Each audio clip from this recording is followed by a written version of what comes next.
తెలంగాణలో పార్టీ బలోపేతంపై దృష్టి పెట్టింది టీడీపీ. ప్రభుత్వంపై విమర్శల దూకుడు పెంచి ప్రజల్లోకి దూసుకెళ్లేందుకు ప్లాన్ చేస్తోంది.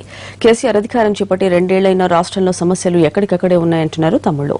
సమస్యల పరిష్కారంలో కేసీఆర్ విఫలమయ్యారన్న విషయాన్ని ప్రజల్లో ఎండగట్టే ప్రయత్నం చేస్తోంది టీడీపీ.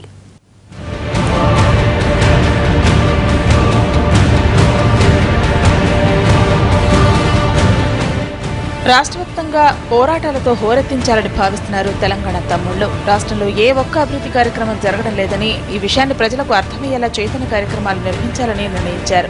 మరోవైపు పార్టీ నుంచి వరుసలు ఉప ఎన్నికల ఫలితాలను బేరీజు వేసుకుంటూ బలోపేతం దిశగా పావులు కదుపుతున్నారు. అందుకు వ్యూహాత్మకంగా అడుగులు వేస్తున్నారు తెలంగాణ టీడీపీ అధ్యక్షుడు L Ramana, working president Revanth Reddy. Party మనుగడపై ముఖ్య నేతలతో చర్చించి యాక్షన్ ప్లాన్ రూపొందించాలని నిర్ణయించారు. నియోజకవర్గాల వారీగా క్యాడర్లో ఏకాభిప్రాయం తీసుకొచ్చి నూతన ఉత్సాహాన్ని నింపేందుకు కసరత్తు చేస్తున్నారు.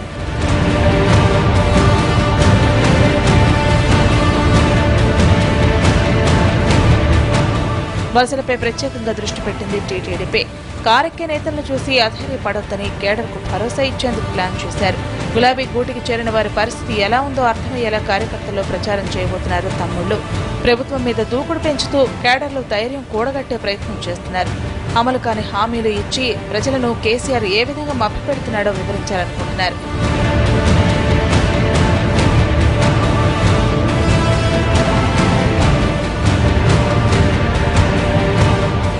తెలంగాణలో పార్టీ బలోపేతం, భవిష్యత్ కార్యాచరణ గురించి అధినేత చంద్రబాబుకు ఎప్పటికప్పుడు సమాచారం ఇస్తూ ఆయన సూచనల ప్రకారం ముందుకెడుతున్నారు తమ్ముళ్లు.